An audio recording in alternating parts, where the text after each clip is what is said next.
Hello दोस्तों, welcome back to the channel. आज हम इस वीडियो में MS एक्सेल के बारे में बात करेंगे। जिनको नहीं पता, MS एक्सेल एक एडवांस सॉफ्टवेयर है जो कि फॉर्मूला बेस पर यूज़ होता है, जिसे आप अकाउंटिंग या मैथ कह सकते हैं एक तरह से। इसके अंदर हम बिलिंग तैयार कर सकते हैं, बैलेंस शीट तैयार कर सकते हैं, कंपनी की वर्कबुक तैयार कर सकते हैं, मार्कशीट वगैरह तैयार कर सकते हैं। इस तरीके से MS एक्सेल का यूज़ बहुत से कार्यों में होता है। तो बिना किसी टाइम वेस्ट किए चलते हैं हमारी वीडियो की ओर। MS एक्सेल को ओपन करने के लिए बहुत से तरीके होते हैं। सबसे पहले जैसे कि आप कीबोर्ड से विंडो R प्रेस करेंगे तो आपको यहाँ पर एक रन कमांड ओपन हो जाएगी। आपको सिंपली उसके अंदर एक्सेल टाइप करना है और जैसे ही आप एंटर पर क्लिक करेंगे आपके सामने MS एक्सेल ओपन हो जाएगा। दूसरा ये कि अगर आप यहाँ पर हर विंडो के अंदर एक स्टार्ट बटन होता है, आप उस पर क्लिक करते हैं तो अगर आपने यहाँ पर अपने एक्सेल को पिन कर रखा है तो आप यहाँ से भी क्लिक कर कर MS एक्सेल को ओपन कर सकते हैं। तीसरा ये, आपको फिर से स्टार्ट बटन पर क्लिक करना है। मान लीजिए आपने यहाँ पर MS एक्सेल को पिन नहीं कर रखा है तो आपको सिंपली यहाँ पर ऑल एप्स पर क्लिक करना है। तो आप यहाँ पर MS एक्सेल को सेलेक्ट कर कर यहाँ से भी ओपन कर सकते हैं। इस तरीके से आप MS एक्सेल को बहुत से तरीके से ओपन कर सकते हैं। MS एक्सेल ओपन हो जाने के बाद सबसे पहले आपको यहाँ पर एक ब्लैंक वर्कबुक को ओपन कर लेना है। मैं इसे फिलहाल पहले थोड़ा बड़ा कर लेता हूँ। अब MS एक्सेल के अंदर आपको जो सबसे ऊपर की एक बार दिख रही है, जहाँ पर आप देख पा रहे होंगे बुक 1 नाम से शो हो रहा है, ये टाइटल बार होती है। इसके अंदर आपकी फाइल का जो भी नाम होगा, जैसे कि फिलहाल मैंने अभी मेरी फाइल को कोई नाम नहीं दिया है तो बाय डिफॉल्ट मेरी फाइल का नाम बुक 1 है। अगर आप अपनी फाइल को जिस भी नाम से सेव करेंगे उस फाइल का नाम आपको यहाँ पर शो होगा। अब लेफ्ट साइड के अंदर आपको यहाँ पर 3-4 तरह के आइकन से दिख रहे होंगे। ये क्विक एक्सेस टूल बार होता है। फर्स्ट आइकन है वो आपको सेव का मिल रहा है। आप जो भी अपनी फाइल बनाते हैं, यदि आपको तुरंत उसे सेव करना है, हालांकि आप Ctrl+S के थ्रू भी सेव कर सकते हैं, लेकिन आप यहाँ पर क्लिक कर कर भी तुरंत उसे सेव कर सकते हैं। उसके साथ में ही आपको एक और एरो दिख रहा होगा जो लेफ्ट की तरफ है, इसे अंडू कहते हैं। और जस्ट इसके साथ में ही आपको राइट की तरफ का एक एरो दिख रहा होगा जो कि रीडू का एरो है। इसकी मदद से आप अपनी फाइल में अगर कुछ गलती हो जाती है तो आप अपनी फाइल को एक स्टेप बैक या एक स्टेप आगे कर सकते हैं। उसके साथ में ही आपको एक और एरो का आइकन दिख रहा होगा जो कि डाउन की तरफ है। इसकी मदद से आप अपने क्विक एक्सेस टूल बार के अंदर और चीजें ऐड या कम कर सकते हैं। जैसे कि मैं जैसे ही इस पर क्लिक करता हूं आपके सामने एक मेन्यू सा ओपन हो जाएगा। इसके अंदर आप चाहें तो आप क्विक एक्सेस टूल बार के अंदर और भी चीजें ऐड कर सकते हैं। जैसे कि मुझे स्पेलिंग ऐड करना है तो सिंपली मुझे यहाँ पर स्पेलिंग पर एक लेफ्ट क्लिक करना होगा और यहाँ पर आप देख पा रहे होंगे एक आइकन यहाँ पर ऐड हो चुका है। इस तरीके से आप इस एरो पर क्लिक करके और चीज़ों को ऐड या उन्हें कम कर सकते हैं। अब मुझे अगर ये वापस स्पेलिंग वाला आइकन हटाना है तो मुझे वापस इस एरो पर क्लिक करना होगा और स्पेलिंग पर मुझे फिर से एक बार क्लिक करना होगा। स्पेलिंग का आइकन यहाँ से ऑटोमेटिकली हट जाएगा। टाइटल बार के राइट साइड में भी कुछ आइकन होते हैं जिनका अलग अलग यूज़ होता है। जैसे कि आपको सबसे पहले जो ये आइकन दिख रहा है ये मिनिमाइज का आइकन है। अगर आप इस पर क्लिक करते हैं तो आपका जो MS एक्सेल है वो मिनिमाइज होकर टास्क बार में चला जाएगा। अब हम यहाँ से टास्क बार से फिर से ओपन करते हैं। इस तरीके से आपको अगला एक और आइकन दिख रहा होगा, ये रीस्टोर का आइकन है, जिससे कि आप अपने एक्सेल का साइज अलग अलग तरीके से बड़ा छोटा कर सकते हैं। जैसे कि मैं इस पर सिंगल क्लिक करता हूँ तो मेरा एक्सेल वापस से छोटा हो गया है। लेकिन अगर मेरे को इसको वैसे भी और भी रीसाइज करना है तो मैं यहाँ पर जैसे ही कर्सर को राइट साइड के कॉर्नर पर लेकर आता हूँ, आप इसे खींचकर छोटा या बड़ा भी कर सकते हैं। अब जो तीसरा आइकन है, अगर आप उस पर क्लिक करते हैं तो आपका जो MS एक्सेल है वो क्लोज हो जाएगा। अब टाइटल बार के जस्ट नीचे आपको एक और बार दिख रही होगी, इसे रिबन कहते हैं या आप इसे मेन्यू बार भी कह सकते हैं। इसके अंदर आपको अलग अलग तरह से मेन्यू मिल जाएंगे जिन पर आप क्लिक करके अलग अलग टैब में अलग अलग तरह के काम कर सकते हैं। अब आप देख सकते हैं रिबन के अंदर आपको फर्स्ट जो टैब शो हो रहा है वो फाइल का शो हो रहा है। जैसे कि मैं 2016 MS ऑफिस यूज़ कर रहा हूँ, लेकिन अगर आप उससे पहले का MS ऑफिस यूज़ कर रहे हैं, जैसे कि MS ऑफिस 2007 या 2010, तो आपको यहाँ पर एक माइक्रोसॉफ्ट का लोगो दिखाई देगा। वो भी एक तरह से फाइल का ही काम करता है। अब जैसे ही उस पर या इस फाइल पर क्लिक करते हैं तो आपको यहाँ पर अलग अलग तरह से ऑप्शन मिल जाएंगे। जैसे कि आप फर्स्ट ऑप्शन पर क्लिक करके एक न्यू फाइल को क्रिएट कर सकते हैं, आप ओपन पर क्लिक करके एक नई फाइल को ओपन कर सकते हैं, आप इन्फो पर क्लिक करके अपनी फ़ाइल की इन्फॉर्मेशन को जान सकते हैं, सेव पर क्लिक कर आप अपनी फ़ाइल को सेव कर सकते हैं, सेव एज़ पर क्लिक कर आप अपनी इसी फ़ाइल को किसी और नाम से भी सेव कर सकते हैं। यानी कि ये फ़ाइल तो रहेगी ही, आप इसी फ़ाइल को एक और नाम से भी सेव कर सकते हैं। उसके नीचे आप ऑप्शन देख रहे होंगे प्रिंट का, इस पर क्लिक कर आप अपनी फ़ाइल को प्रिंट कर सकते हैं। उसके नीचे आपको शेयर का ऑप्शन दिख रहा है, शेयर पर क्लिक करके आप अपनी फ़ाइल को शेयर कर सकते हैं मेल के थ्रू या फैक्स के थ्रू। अगर आपने कोई ब्लॉग वगैरह बनाया है तो आप अपनी फ़ाइल को पब्लिश भी कर सकते हैं, आप अपनी फ़ाइल को एक्सपोर्ट भी कर सकते हैं। इस तरीके से आपका यहाँ पर अगर सारा काम हो जाए तो आपको लास्ट जो आइकन दिख रहा है क्लोज़ का, आप उस पर क्लिक करके MS एक्सेल को क्लोज़ भी कर सकते हैं। अब हम चलते हैं बैक। उसके बाद आपको रिबन के अंदर अलग अलग तरह के मेन्यू बार और भी दिख रहे होंगे, इनके बारे में हम बाद में बात करेंगे। उसके नीचे जस्ट आपको एक और यहाँ पर ब्लैंक सी बार लंबी सी दिख रही है, इसे हम MS एक्सेल की लैंग्वेज में फॉर्मूला बार कहते हैं। यानी कि MS एक्सेल में आप जो भी फॉर्मूला लगाएंगे वो आपका यहाँ पर शो होगा। अब आप चाहें तो इस फॉर्मूला बार को और बड़ा भी कर सकते हैं।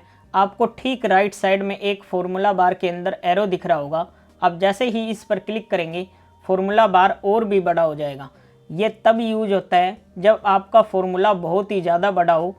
फॉर्मूला बार के लेफ़्ट साइड में आपको A1 शो हो रहा होगा। इसका मतलब ये है कि आप एक्सेल के अंदर जिस भी सेल के अंदर यानी कि जिस भी बॉक्स के अंदर काम कर रहे हैं उसका एड्रेस आपको यहाँ पर शो होगा। सेल मतलब जो भी आप ये ABCDEF अल्फ़ाबेट देख रहे हैं इन्हें एक्सेल के अंदर कॉलम कहा जाता है, और लेफ़्ट साइड के अंदर जो आपको ये सीरियल नंबर शो हो रहे हैं इन्हें एक्सेल के अंदर रो कहा जाता है। अब सेल का मीन्स ये है कि जिस भी आप कॉलम में हैं और जिस आप रो में हैं उन दोनों के मिक्सअप को सेल कहा जाएगा। जैसे कि मैं यहाँ पर क्लिक करता हूँ तो इस समय मैं C के कॉलम में हूँ और 4 नंबर रो में हूँ, तो इसे सेल कहा जाएगा और इसका एड्रेस आपको यहाँ पर शो होगा। और जिस भी सेल पर आपने क्लिक कर रखा होगा यानी कि जिस भी सेल पर आप काम कर रहे होंगे उसे एक्टिव सेल कहा जाता है। जैसे कि अब यहाँ पर अगर मैं कोई भी वर्ड टाइप करता हूँ तो वो मेरा एक्टिव सेल में ही टाइप होगा, अदरवाइज़ किसी और सेल के अंदर टाइप नहीं होगा। अब आप एक्सेल में काम कर रहे हैं तो आपको ये तो पता होना ही चाहिए कि ऑलमोस्ट आप कितने सेल में काम कर सकते हैं, कि एक्सेल में मैक्सिमम कितने रो और कॉलम होते हैं। फ़िलहाल मेरा एक्टिव सेल नंबर A1 है और मुझे लास्ट रो तक जाना है। जो आप ये सीरियल नंबर देख रहे हैं 1 2 3 4 5, आपको ये देखना है कि लास्ट सीरियल नंबर रो का क्या है। तो सिंपली आपको कीबोर्ड में कंट्रोल के साथ डाउन एरो को प्रेस करना है। आप जैसे ही डाउन एरो को प्रेस करेंगे आप यहाँ पर अपने लास्ट वाली रो के अंदर आ जाएंगे। जो मेरी रो की संख्या है वो है 10,48,576। ये मैक्सिमम रो है और ये नहीं है कि आप इसमें इतना ही काम कर सकते हैं, आप चाहें तो इसके अंदर और भी शीट को क्रिएट कर सकते हैं। फ़िलहाल ये मैं आपको एक शीट के रो और कॉलम बता रहा हूँ। आप अगर वापस फर्स्ट रो पर जाना चाहते हैं तो सिंपली आपको फिर से कंट्रोल के साथ अप एरो को प्रेस करना है और आप फर्स्ट रो के अंदर आ जाएंगे। अब इसी तरीके से आप लास्ट वाले कॉलम को यानी कि मैक्सिमम कॉलम को भी देखना चाहते हैं तो आपको सिंपली कंट्रोल के साथ राइट एरो को प्रेस करना है और आप सबसे लास्ट वाले कॉलम में पहुंच जाएंगे जो कि है XFD।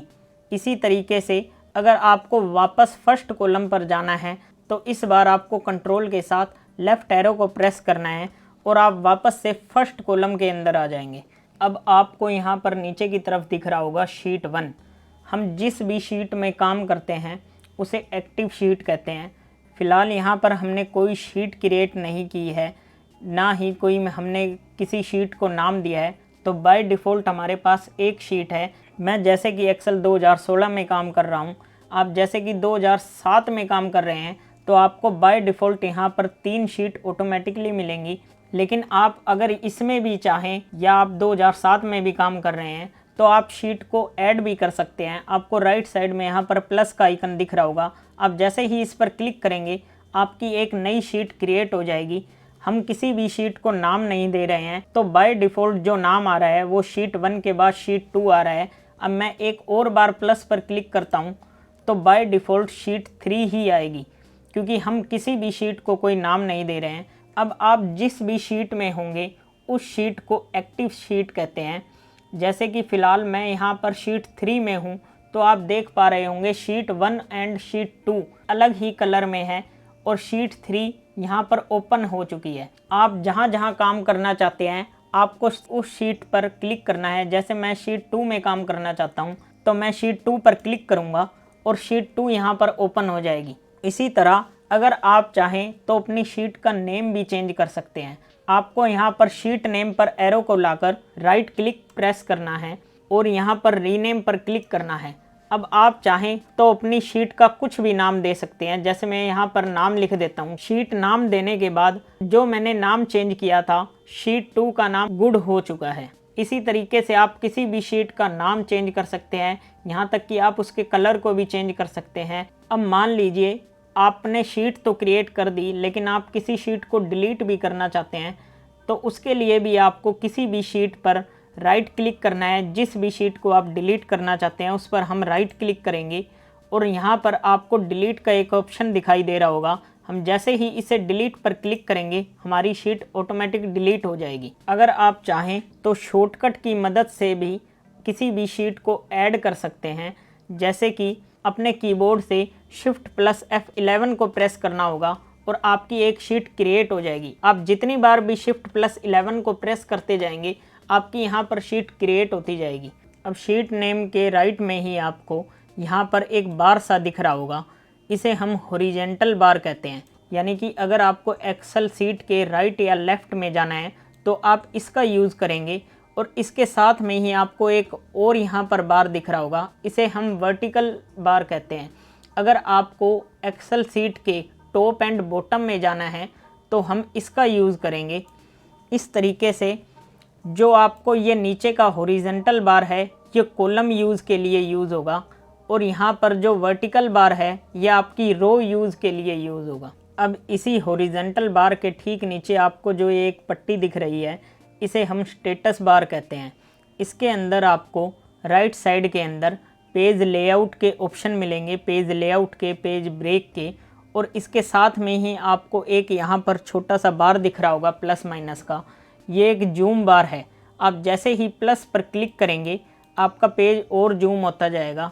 लेकिन अगर आपको पेज को और ज़्यादा मिनिमाइज़ करना है, कम करना है, तो आप उसको जूम आउट भी कर सकते हैं। आपको यहाँ पर माइनस पर क्लिक करना होगा और आपका पेज जूम आउट होता जाएगा।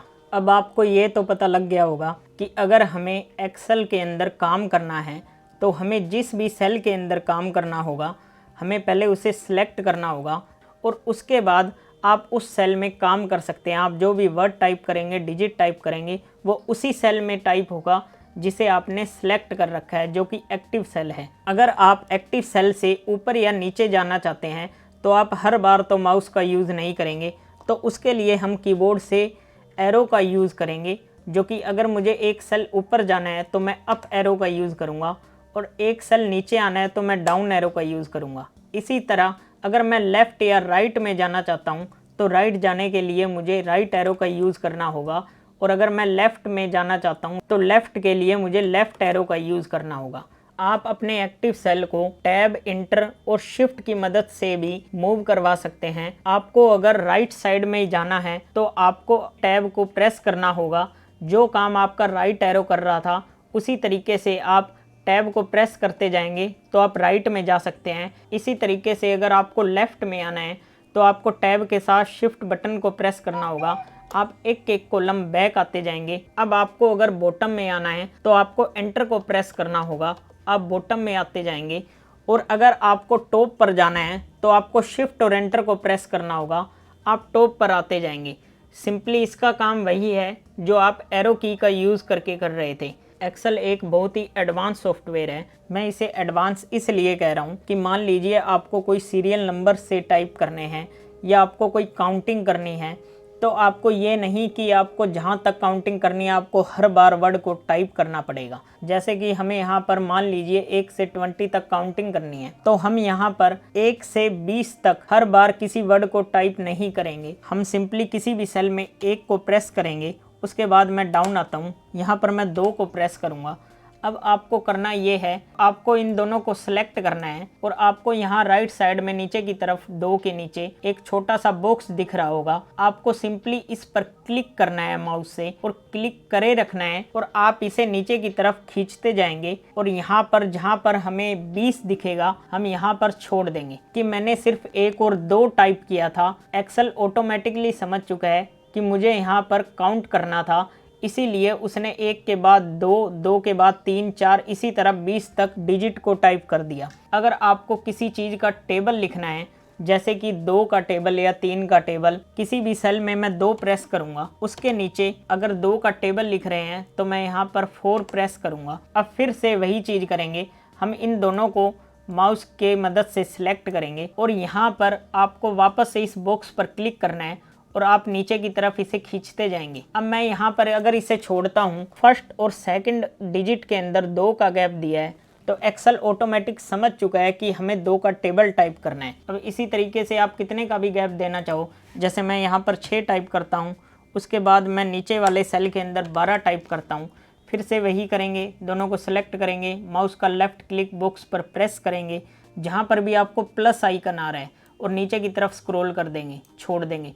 आप यहाँ पर अब देखेंगे 6 का टेबल टाइप हो चुका है। तो आज की वीडियो में बस इतना ही। इस वीडियो में मैंने आपको एक्सेल के बिगनर्स मेथड यानी कि बेसिक पार्ट के बारे में बता दिया है, उससे आपका परिचय करवा दिया है। बाकी के बारे में हम एक्सेल के पार्ट 2 वीडियो में बात करेंगे। आशा करता हूँ आपको वीडियो में एक्सेल के बारे में काफ़ी कुछ पता लगा होगा।